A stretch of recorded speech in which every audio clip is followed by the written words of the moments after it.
한 절씩 교독하도록 하겠습니다.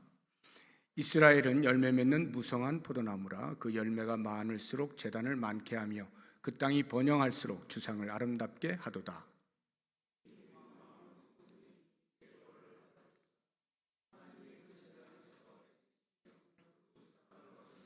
그들이 이제 이르기를 우리가 여호와를 두려워하지 아니하므로 우리에게 왕이 없거니와 왕이 우리를 위하여 무엇을 하리요 하리로다.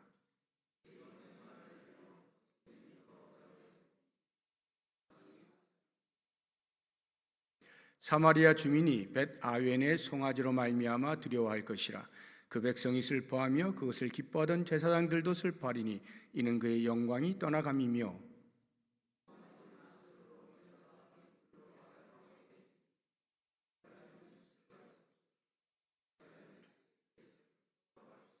사마리아 왕은 물 위에 있는 거품같이 멸망할 것이며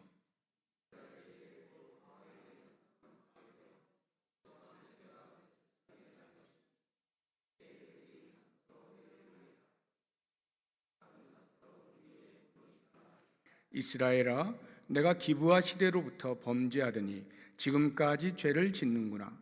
그러니 범죄한 자손들에 대한 전쟁이 어찌 기브아에서 일어나지 않겠느냐.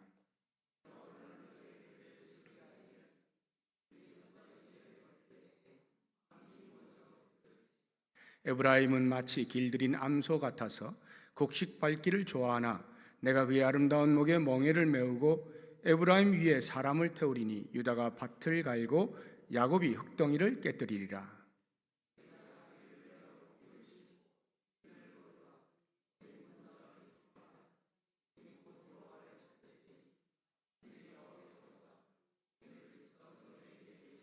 너희는 악을 밭가라 죄를 거두고 거짓 열매를 먹었나니 이는 내가 내 길과 내 용사의 많음을 의뢰하였음이라.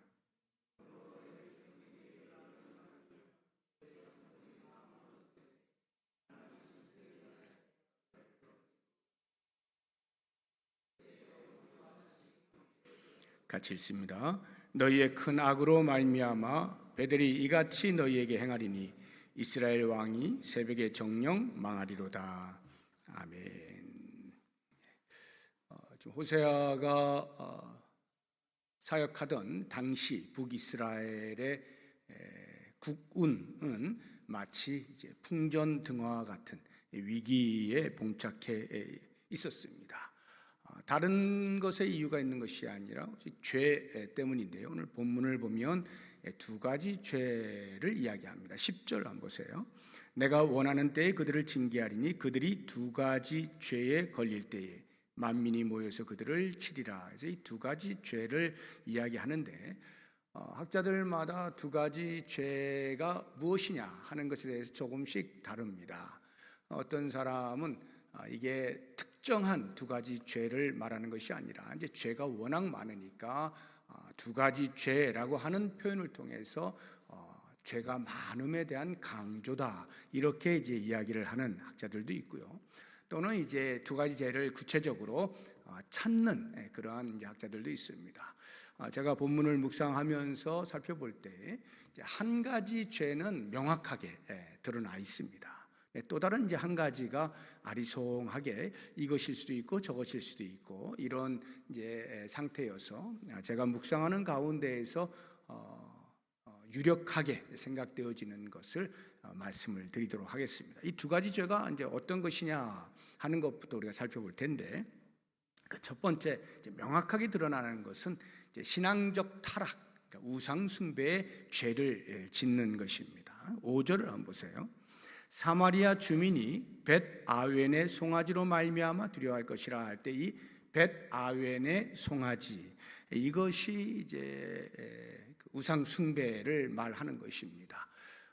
남유다와 북이스라엘로 나눠졌을 때 북이스라엘로 10지파가 올라가죠. 그때 이끌었던 지도자, 그래서 초대 왕이 되었던 왕이 여로보암 1세입니다. 지금 이 호세아 선지자가 활동하던 시대의 왕은 여로보암 2세입니다. 여로보암 1세, 그러니까 북이스라엘의 초대 왕이 올라가서 이런 이제 일을 벌이게 되는데요. 이제 계책이라고 이렇게 말을 할 수가 있어요. 오늘 6절을 보시게 되면 6절 뒷부분에 이스라엘은 자기들의 계책을 부끄러워할 것이며 이렇게 나오죠.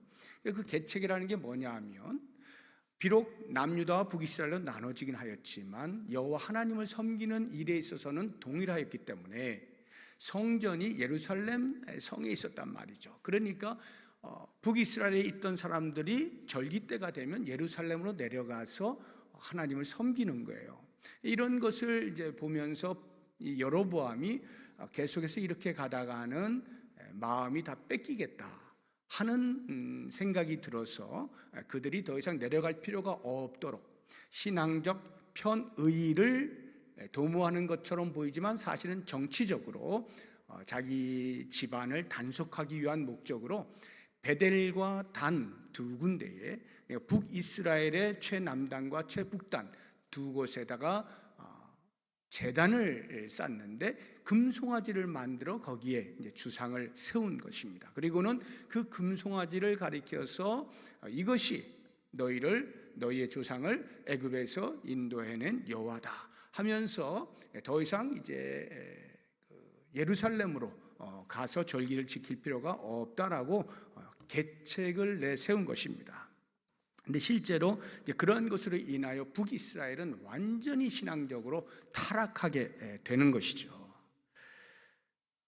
그런가 하면 이 호세아 선지자 활동하던 이 시기, 여로보암 2세가 이제 통치하던 그 시기는 북이스라엘 전체 19명의 왕들 가운데서 그나마 나라가 부강하고 백성들이 풍요를 누리던 그러한 시절이었습니다.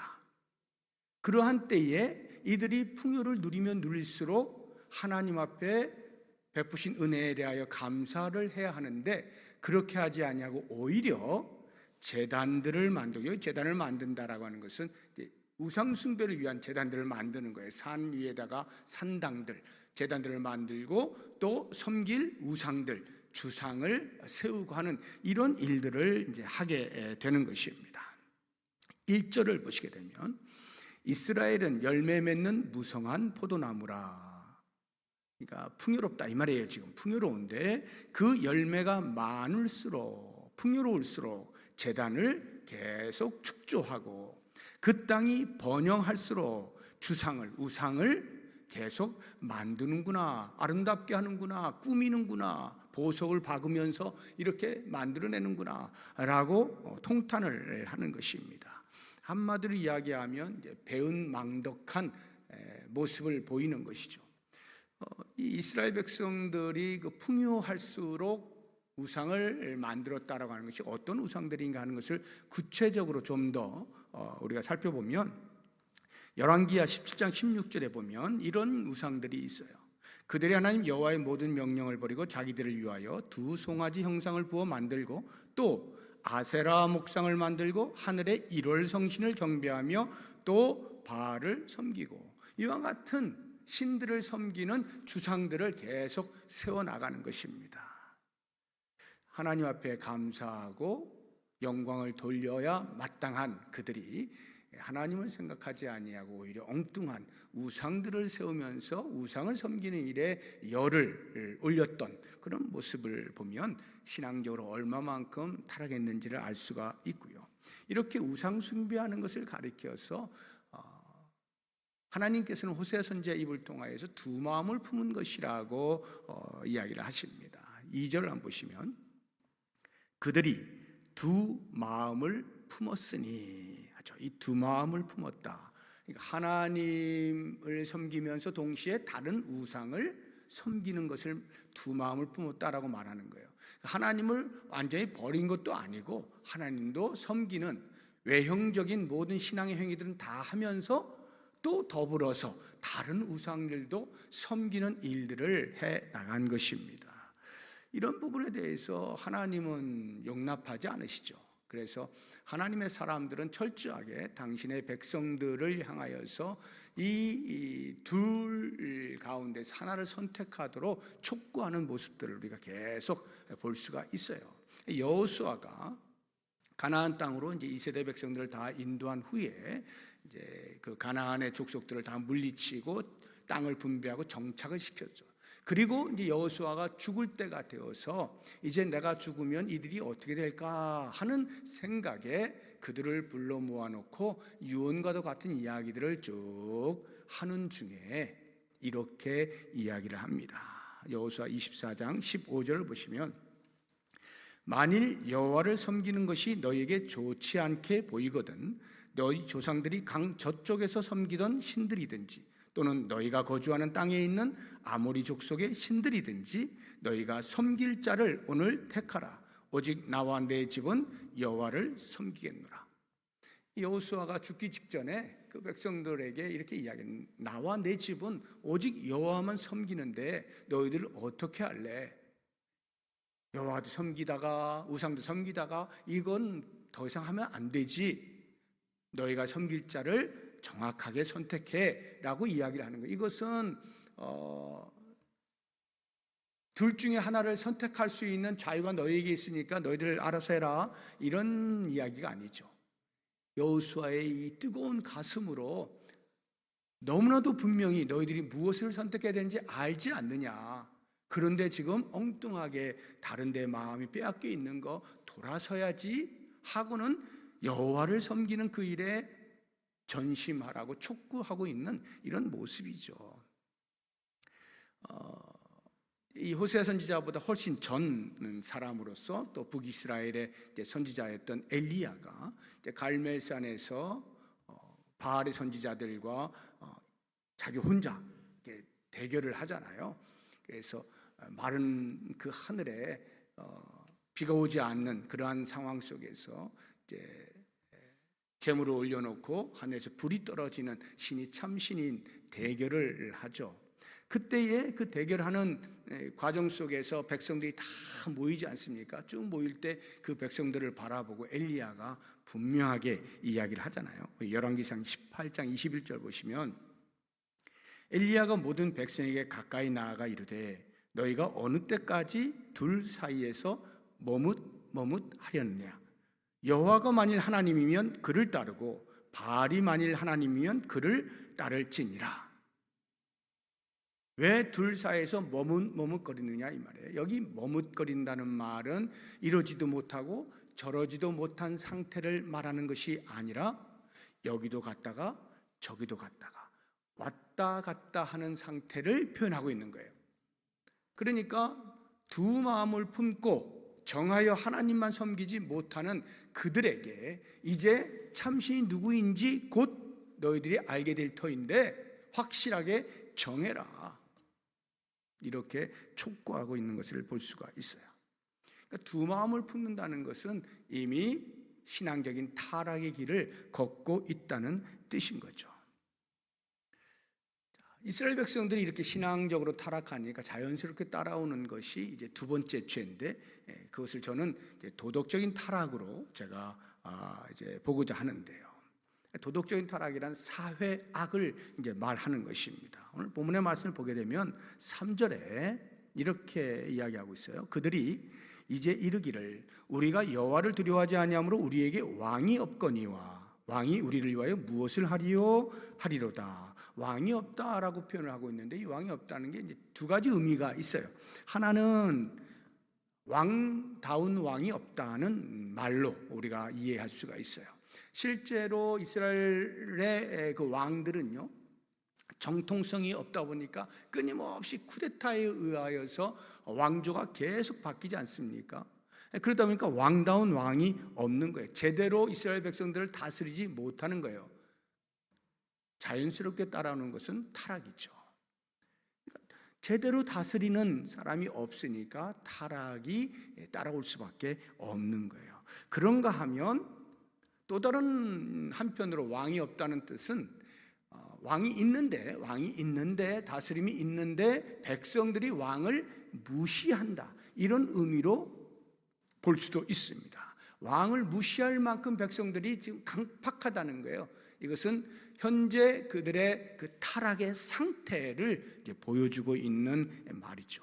뭐 어떤 쪽으로 해석을 하든 좋지 않은 상태인 것만은 분명합니다. 그런가 하면 그 왕이 이제 재판을 할 때, 백성들을 재판할 때 불공정하게 재판을 이제 하는 모습이 4절에 나오는데요. 그들이 헛된 말을 내며 거짓 맹세로 언약을 세우니 그 재판이 밭 이랑에 돋는 독초 같으리로다. 여기 그들이가 누구냐에 따라서 또 생각이 달라져요. 그들이를 만약 왕으로 본다고 하면 왕이 재판을 하는데 곧게 하지 않는 겁니다. 바르게 하지 않는, 공정하게 하지 않는 거예요.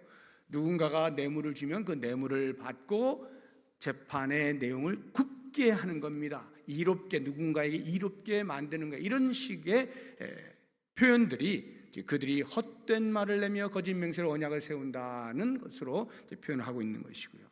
또 다른 하나를 보게 되어지면 백성들로 볼 수가 있어요. 그들이를 백성들로 보게 되어지면 백성들이 재판 과정 속에서 계속 거짓 증인들을 세우면서 헛된 맹세들을 하게 되면서 재판이 재판답게 되지 않는 그러한 상태로도 볼 수가 있는 것입니다. 어찌됐든 간에 왕이 재판을 굽게 하든지 백성들이 거짓 증언을 통하여서 재판을 재판답게 하지 못하게 하든지 결과는 똑같아요. 4절 뒷부분을 보게 되면 그 재판이 밭 이랑에 돋는 독초 같으리로다. 독초가 밭 이랑에 나오게 되어지면 그 밭에 뿌려진 모든 곡물들이 다 죽는 거죠. 다 함께 죽는 거예요. 그러니까 공정함이 사라지게 되니까 나라 전체가 죽게 되어지는, 사회 전체가 악으로 뒤덮이게 되는 모습이죠. 도덕적인 타락입니다. 그런가 하면 또 다른 하나가 있는데 윤리의 상실이에요. 9절을 한번 보세요. 이스라엘아, 내가 기브아 시대로부터 범죄하더니 지금까지 죄를 짓는구나. 여기 기브아 시대로부터 짓는 죄가 지금까지도 계속 짓고 있다 하는 이 기브아 시대의 죄가 무엇인지 사사기 19장 이하에 나오는 내용이 그 말인데요.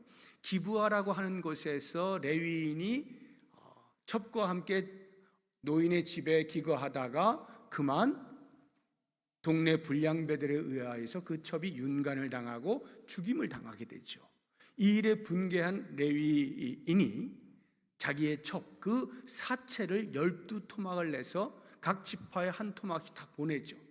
어찌 이런 일이 있을 수 있느냐? 분개하여서 온 지파가 다 연합하여 들고 일어나서 그 기브아가 베냐민 지파에 속해 있는 사람들인데 베냐민 지파에게 이야기를 하죠. 그 불량배들을 내놓아라. 그러면 일벌백계를 통해서 이제 사건을 무마하겠다라고 하는데 베냐민 지파 사람들이 수용하지 않죠. 오히려 반목합니다. 그리고 절대로 내줄 수 없다. 전쟁 불사 해서 할 수 없이 전쟁을 치르게 되어지고 베냐민 지파가 600명을 남겨둔 채 다 죽게 되죠. 동족 상잔의 비극이 일어나게 되고요. 이와 같은 윤관이며 살인이며 또는 반목이며 이런 동족 상잔과 같은 이러한 죄들, 이게 기브아 시대에 있었던 일이란 말이죠. 그런 죄들이 지금도 여전히 일어나고 있구나, 이렇게 탄식을 하고 있는 거거든요. 우리가 지금 이렇게 보는 것처럼 지금 이스라엘 백성들의 사회악이라고 하는 것이 극을 달하고 있는 것을 우리가 볼 수가 있는 것이죠. 바로 이와 같은 것들이 두 가지 죄에 해당이 되는 것인데, 우리가 이런 죄들을 보면서 우리의 마음 가운데 스스로를 이제 돌아보면서 과연 내 마음에는 이런 신앙적 타락이 없는가 하는 부분입니다. 나는 오직 하나님만 섬기고 하나님만 사랑하는 일에 집중하고 있는가? 혹시 내 마음에도 하나님을 섬긴다 하면서도 또 다른 어떤 것에 마음이 빼앗기고 있는 것은 없느냐 하는 것을 살펴볼 필요가 있어요. 두 마음이라고 한다면 아마도 이런 것일 거예요.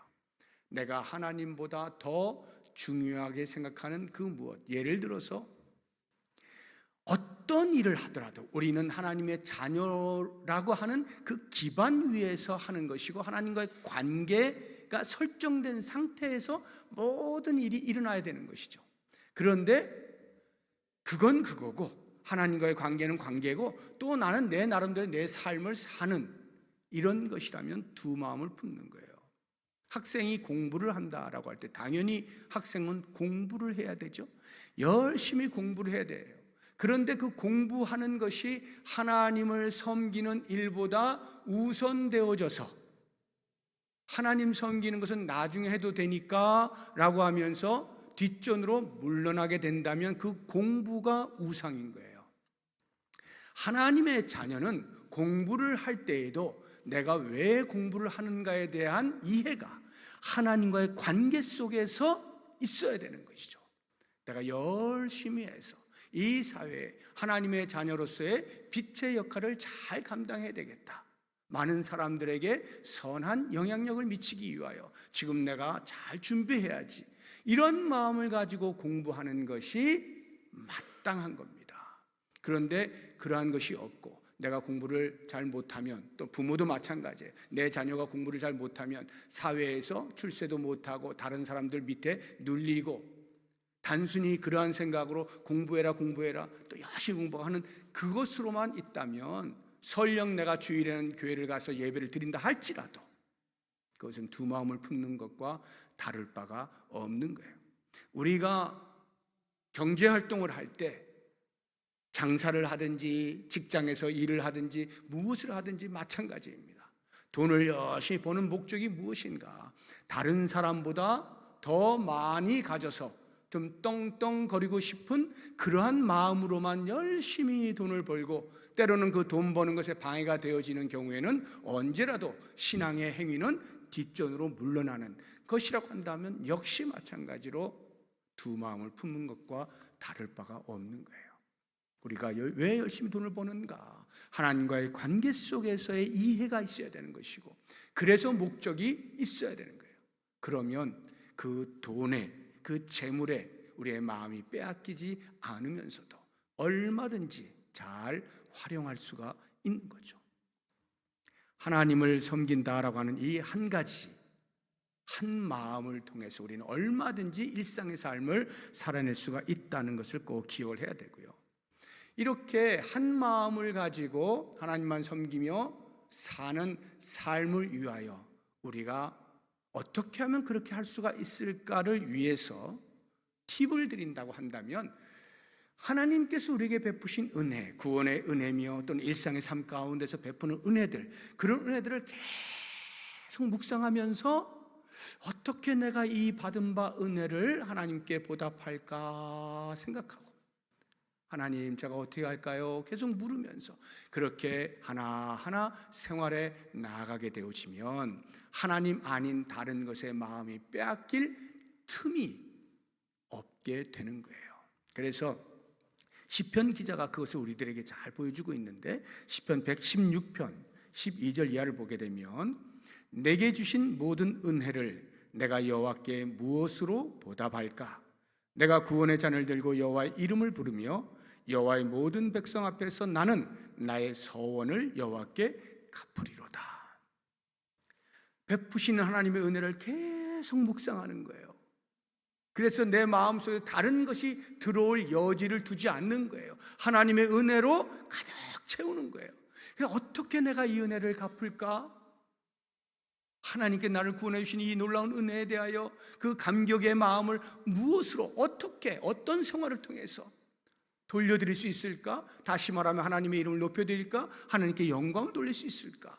끊임없이 묵상하게 되어지면 우리의 삶에 똑같이 모든 사람과 더불어서 이러저러한 일들이 많이 일어나지만 그 가운데 마음이 빼앗기지 아니하고 나누어지지 아니하고 오직 하나님을 향하여 진실한 마음으로 섬기고 사랑하면서 일상의 삶을 누릴 수가 있게 되는 것이죠. 이렇게 이스라엘 백성들이 죄를 짓게 되어지니까 죄에 대하여 당연히 그 대가를 이제 치르게 되죠. 그것을 하나님의 징계라고 우리가 이야기를 한다면, 하나님께서는 우리들이 심은 것, 그 심은 것을 거두게 하시는 분이라는 사실을 우리가 알 필요가 있습니다. 2절 보시면 그들이 두 마음을 품었으니 이제 벌을 받을 것이라. 두 마음을 품는 그 죄의 삭 대가로 벌을 주시겠다 말씀하시는 거예요. 11절 보세요. 에브라임은 이스라엘 백성들을 에브라임이라 표현하는 거예요. 마치 길들인 암소 같아서 곡식 밟기를 좋아하나 내가 그의 아름다운 목에 멍에를 메우고 에브라임 위에 사람을 태우겠다. 멍에를 메우고 그 위에 사람을 태운다. 다른 민족을 통하여서 압제를 받게 하겠다. 노예의 삶을 살게 하시겠다는 뜻이에요. 유다가 밭을 갈고 야곱이 흙덩이를 깨뜨리라. 이런 비참한 삶을 살게 하신다. 실제로 이 호세아 선지자가 활동하던 시기로부터 불과 몇십 년이 지나지 않아서 BC 722년에 아수르에서 멸망을 당하고 다 끌려가지 않습니까? 그런 일이 실제로 일어나게 되는 거죠. 하나님께서 언제 이제 징계를 내리시느냐 할 때 그 언제는 10절을 보시면 내가 원하는 때에 그들을 징계하겠다 말씀하십니다. 하나님께서 원하시는 때에 징계를 하시겠다는 것인데요. 이건 뭐 하나님 마음대로 하신다 이런 말이 아니고 하나님께서는 당신의 자녀들에 대하여 오래 참으시죠.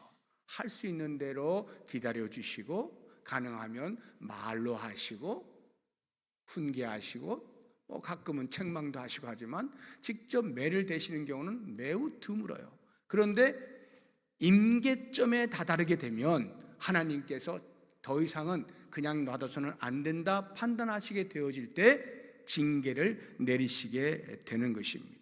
어느 정도로 징계하시느냐? 지금 이스라엘 백성들이 짓는 죄는 우상 숭배 아닙니까? 하나님께서 제일 싫어하시는 게 우상 숭배잖아요.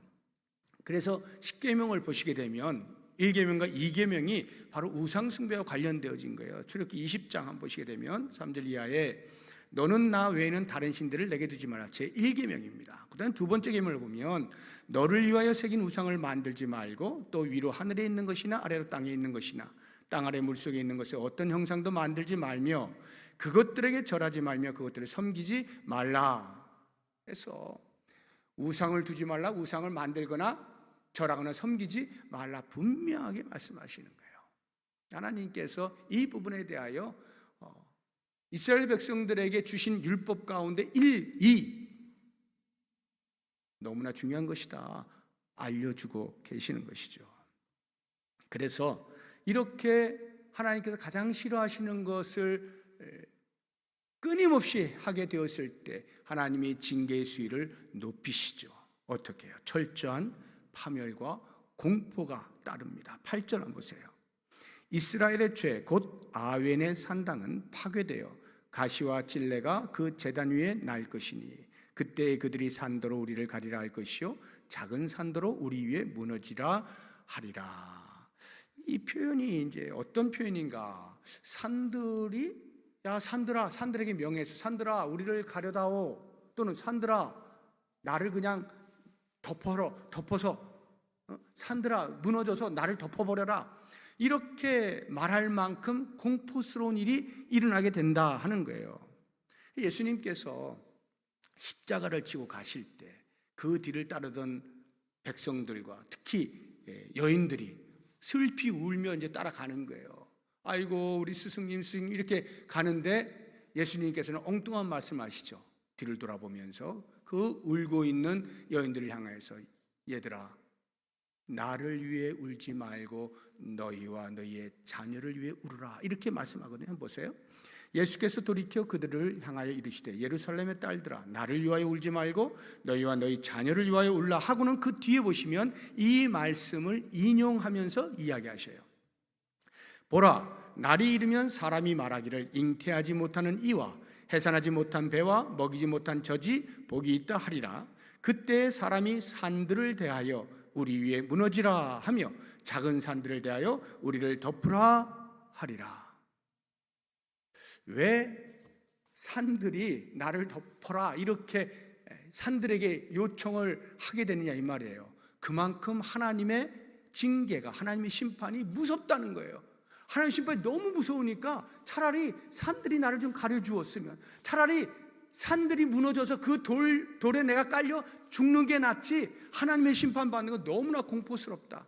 그만큼 하나님의 그 징계, 무서움을 이야기해 주고 있는 거예요. 그래서 사도 요한이 요한계시록에 보게 되어지면 이제 뭐 나팔장, 인지양 막 쭉 나오잖아요. 그 가운데 6번째 인을 뗄 때 나타나는 현상이 또 이와 같은 말씀이에요. 요한계시록 한번 보시게 되면 6장 12절 이하에 내가 보니 6째 인을 떼실 때 큰 지진이 나며 해가 검은 털로 짠 상복같이 검어지고 달은 온통 피같이 되며 하늘의 별들이 무화과 나무가 대풍에 흔들려 서리건 열매가 떨어지는 것 같이 땅에 떨어지며 하늘은 두루마리가 말리는 것 같이 떠나가고 각 산과 섬이 제자리에서 옮겨지매 땅의 임금들과 왕족들과 장군들과 부자들과 강한 자들과 모든 종과 자유인이 굴과 산들의 바위 뒤에 숨어 산들과 바위에게 말하되 우리 위에 떨어져 보좌에 앉으신 이의 얼굴에서와 그 어린 양의 진노에서 우리를 가리라. 그들의 진노에 큰 날이 이르렀으니 누가 능히 서리요 하리라. 산들이 가리지 않으면 견딜 수 없는 하나님의 공포스러운 심판을 보아야만 하는, 맞이해야만 하는 그것을 표현하고 있는 거예요. 그렇기 때문에 우리가 이와 같은 하나님의 징계, 하나님의 심판을 보면서 꼭 기억해야 되는 것은 하나님을 시험하지 말라는 거예요. 하나님은 자비로우시니까, 하나님은 사랑이 많으시니까 언제까든지 나를 봐주시겠지 라고 하나님을 시험하지 말라. 하나님의 자비를 시험하면서 그것은 하나님을 기만하는 행위와 다를 바가 없는 거예요. 그래서 지혜로운 성도는 이렇게 하나님이 심판하시기까지 끝까지 하나님으로부터 마음을 떠나고 하나님으로부터 등을 돌리는 행위를 하지 않는 거예요. 우리 이제 어린 자녀들을 이제 키우시는 부모들, 뭐 저도 이제 다 키웠지만 그 어린 아이들 보면 가끔씩 정말 말 안 들을 때 있잖아요. 뭐 대부분은 다 이렇게 잘 하지만 가끔은 진짜 징그럽게 말 안 들을 때가 있어요. 그래서 야 하지 마. 그런데 또 하고 일부러 하고 약 올리듯 하고 그러면 뭐 또 위협도 했다가 안 돼 했다가 도저히 안 된다 하면 어떻게 해요? 부모가 매를 들잖아요. 얘는 그냥 놔뒀던 큰일 나겠다. 그러면 그때는 매를 딱 대는 거예요. 정신 바짝 나게 해야 된다 하고는 엄청나게 때리는데 사실은 부모가 그 자녀를 때리지만 자기의 가슴을 찢는 것과 같은 아픔을 겪으면서 때리는 거 아니에요. 절대로 그렇게 하면 안 되는 거야 하면서 아이를 때리잖아요. 지혜로운 아이라면 맞기 전에 돌아서죠. 맞기 전에 아이고 잘못했습니다. 맞기 전에 끝까지 맞고 나서야 비로소 비는 그런 아이들이 있잖아요. 우리가 하나님 앞에서 하나님의 심판을 굳이 받고 나서야 정신을 차릴 때가 있다 이 말이에요. 이 이스라엘 백성들처럼 말이죠. 그러면 우리는 생각해야 돼요. 지금 이와 같은 이스라엘 백성들의 모습을 통해서 반면교사로 삼아야죠. 아, 내가 맞을 때까지, 심판 받을 때까지, 하나님의 징계를 받을 때까지 버티면 안 되는구나. 깨달으면 곧바로 돌아서야 되는구나 하는 것을 우리가 꼭 기억을 해야 돼요. 그래서 멀리 떨어졌다, 내가 하나님부터 멀리 떨어져 나갔다 싶을 때는 어떻게 되느냐? 여호와를 찾아야 하는 거예요. 여호와를 찾는 것입니다. 그럼 언제 여호와를 찾느냐 할 때 오늘 말씀의 제목이 지금이 곧 여호와를 찾을 때니 이렇게 돼 있잖아요. 지금이 곧. 그 12절을 한번 보시게 되면 너희가 자기를 위하여 공의를 심고 인애를 거두라. 너희 묵은 땅을 기경하라. 지금이 곧 여호와를 찾을 때니. 지금이 곧. 왜 지금이 곧이라고 이렇게 말씀하셨을까? 제가 묵상하면서 우리의 마음에 이 두 가지가 있는 것 같아요. 하나는 아유 너무 늦었어 라고 하는 마음. 너무 늦었어. 근데 여러분 너무 늦은 때는 없어요. 언제나 생각하는 그때가 제일 빠른 때예요. 또 하나 우리가 실수하는 게 아직은 괜찮아 하는 마음이에요. 아직은 괜찮지. 그런데 여러분 생각해야 돼요. 바로 그때가 마지막 기회일지도 모르는 거예요. 하나님께서 우리에게 대하여 참으시는 마지막 순간일 수도 있는 거예요. 그러니까 아직은 괜찮지 라고 넋놓고 있으면 안 된다 이 말이에요. 지금 생각이 날 때, 지금이 곧 여호와를 찾을 때다 하는 것을 꼭 기억하셔야 돼요. 그러면 어떻게 찾아야 되느냐? 어떻게 찾는다는 게 뭘 말하는 건가? 찾는다는 말의 의미가 무엇인가? 다시 한번 12절을 보시게 되면 세 가지를 이야기하는데 이 세 가지가 전부 농사 짓는 것과 관련되어 있어요. 그러니까 농경 산업 속에 있었던 사람들은 이 이야기를 듣는 순간 뭘 말하는지 금방 알아듣는 거예요. 그 세 가지 보세요. 너희가 자기를 위하여 공의를 심고 씨를 심는 거예요. 심고 인애를 거두는 거예요. 그리고 너희 묵은 땅을 기경하라. 농사의 순서로 하면 이 순서가 바뀌어 있죠. 제일 먼저 땅을 기경하는 것부터 해야 되죠. 그 다음에 심고 그리고 거두는 거예요. 땅을 기경한다. 묵은 땅이에요. 묵은 땅. 그러니까 지금 이 호세아 선지자가 이스라엘 백성들이 하는 말은 너희의 마음이 지금 묵은 땅과 같다 이 말이에요. 이 묵은 땅이라고 하는 것은 죄가 딱지가 져서 탁 이렇게 굳어져 버린 상태, 그러한 상태를 묵은 땅이라고 하는데 이 묵은 땅을 기경해야 된다 하는 거예요. 그 말의 의미는 회개를 해야 된다라는 말이거든요. 죄로 인해 딱딱해진 그 마음을 부드럽게 만들어요. 회개를 해야 된다는 것인데, 여러분 땅 갈아보셨습니까? 이제 씨를 뿌리려면 반드시 땅을 먼저 이렇게 부드럽게 만들어야 돼요. 그냥 놔져 있는 그런 땅에다 아무리 씨 뿌려봐야 소용없어요. 마태복음 13장에 보면 그 씨 뿌리는 비유가 나오잖아요. 길가에 떨어지고 돌밭에 떨어지고 가시떨기에 떨어지고 안 자랍니다. 옥토에 떨어져야 자라요. 옥토란 기경되어진 땅을 말하는 거잖아요. 제 친구가 이렇게 텃밭을 하고 있어요. 제법 뭐 300평 이렇게 하고 있어가지고 가끔 저를 불러요. 그 제가 이제 가서 이렇게 쟁기질을 합니다. 근데 이제 그 트랙터로 이렇게 하면 금방 되는데 그게 비싸니까 그냥 몸으로 때우자 해가지고 이렇게 갈쿠리에다가 끈을 매달아 가지고요. 앞에서는 끈을 잡고 뒤에서는 그 갈쿠리 잡고 쭉 갑니다. 그 땅이 이렇게 갈아엎어지는 거예요. 와, 그 300평 하고 나면요, 허리가 다 끊어지고 막 너무 힘듭니다. 그런데 그렇게 해야만 그 다음에 거기에다가 씨를 뿌릴 수가 있는 거예요. 그렇게 하지 않은 상태는 아무리 씨 뿌려봐야 소득이 없는 것입니다. 기경하는 일이 반드시 필요해요. 우리의 심령이 딱딱해져 가지고 아무리 말씀에 씨가 뿌려줘도 막무가내요. 들어가지를 않는 거죠. 그래서 이 마음이 먼저 갈려야 돼요. 회개의 영으로 충만해야 돼요. 하나님께서는요, 우리가 아무리 딱딱한 마음을 가지고 있어도 주 앞에 나와서 회개할 때 얼마든지 그 모든 죄를 사하실 준비를 다 하고 계셔요. 그래서 오라고 해요. 계속 오라고 하시는 거예요. 우리 이사야서 한번 보겠습니다. 1장 18절 보시면, 이사야서 1장 18절,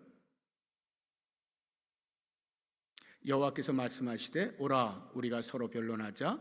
너희의 죄가 주홍 같을지라도 눈과 같이 희어질 것이요 진홍같이 붉을지라도 양털같이 희게 되리라. 계속 오라는 거예요. 와서 토하면, 죄를 자백하면 내가 다 용서해 줄게. 양털같이 흰눈같이 희게 해줄게. 하나님은 이미 다 준비가 되어 있으신 거예요. 그러니까 우리는 가기만 하면 되는 거예요. 하나님 앞에 나아가서 우리의 마음을 기경해 달라고, 주여 모든 죄를 사하여 주옵소서 통회하고 자복하면 되는 거예요. 그리고 그 다음에 공의를 심는 거죠. 공의를 심는다는 게 뭘까요? 하나님 앞에 모든 죄를 토로했어요. 하나님 용서해 주십시오라고 하는 이 회개는 반드시 그 다음 행동으로 나아가야 되는 거죠. 공의를 심는 거예요. 하나님의 거룩을 따라 하나님의 거룩을 담는 삶, 하나님의 의를 드러내는 삶을 살아내야 하는 것입니다. 그러니까 우리가 가정의 공동체든지 교회 공동체든지 아니면 사회 공동체든지 사람들과 섞여서 우리가 살고 있잖아요. 그 관계 속에서 우리는 하나님의 의를 드러내는 거룩을 살아내야 되는 거예요. 세상과 구별된 성도의 삶을 살아내는 것, 이것이 공의를 심는 거고 여호와를 찾는 행위가 되는 거예요. 마지막 세 번째, 거두어야 되겠죠. 심었으면 거두어야 되는데 뭘 거두라고? 인애를 거두어라. 여기 인애라고 하는 것은 헤세드, 하나님의 당신의 언약 백성들을 향한 사랑과 자비를 헤세드라 해요. 그 인애를 거두라 하는 이 표현이 뭐냐면, 공의를 심었을 때, 우리가 하나님의 의를 드러내는 진실한 삶을 계속 살아냈을 때 하나님께서 우리를 향하여 당신의 헤세드를 보여주심으로 그 헤세드 안에서 누릴 수 있게 해주시겠다 하는 말도 되고, 좀 더 우리가 이 본문의 의미를 보자고 하면 땅을 갈아라, 씨를 뿌려라, 그리고 열매를 거두어라 하는 이 모든 것을 하나로 볼 때, 농사를 짓는 하나로 보아질 때 우리가 우리의 마음에 있는 모든 더러운 죄들을 다 내려놓는 회개와 회개에 합당한 삶을 사는 것, 하나님의 공의와 하나님의 자비를 드러내는 것, 이것을 이야기하는 것으로 볼 수도 있어요. 문제는 과연 나의 묵은 땅을 내가 보고 있느냐 하는 것입니다. 과연 나의 묵은 땅은 무엇인가? 혹시라도 아직 해결되지 아니한 죄가 남아있다면 그것이 나의 묵은 땅이 될 수가 있을 것이고요, 나의 자존심이 또는 나의 교만이, 나의 열심이 묵은 땅이 될 수가 있겠죠. 이런 것들을 기경해야 되는 거예요. 그리고는 여호와를 찾는 일에 열심, 여호와의 거룩함을 담고 여호와의 자비하심을 우리의 삶 가운데서 드러내는 이러한 삶을 살아야 되는 거죠. 이러할 때 하나님께서는요, 가만히 계시지 않아요. 하늘문을 활짝 여시고 의의 빗줄기, 은혜의 빗줄기를 쏟아 부어 주시는데요. 다시 한번 12절 보시기 바랍니다. 12절 보시게 되면, 12절 좀 보여주세요. 제일 뒷부분에 보시게 되면, 지금이 곧 여호와를 찾을 때니 마침내 우리가 여호와를 간절하게 찾을 때 마침내 여호와께서 오사 공의를 빛처럼 너희에게 내리시리라 약속하시는 거예요. 우리가 이렇게 여호와를 찾을 때 하나님께서 외면하지 아니하시고 우리에게 촉촉한 봄비처럼 의의 빗줄기, 은혜의 빗줄기를 쏟아 부어주신다 약속하시는 것이죠. 과연 우리는 이와 같은 하늘문이 열리고 하나님께 부으시는 은혜의 빗줄기를 맡고 있는가? 의의 빗줄기에 적셔져 있는가? 성령으로 충만한 삶을 살고 있는가? 하는 것들을 이 밤에 생각하시면서 우리의 기도 제목으로 삼을 수 있기를 바랍니다. 이제 말씀을 생각하면서 우리 같이 헌신하는 그러한 기도를 드릴 텐데, 찬양 같이 한번 부르고 기도하는 시간을 갖도록 하겠습니다. 우리 함께 기도해라는 찬양 같이 불러보겠습니다.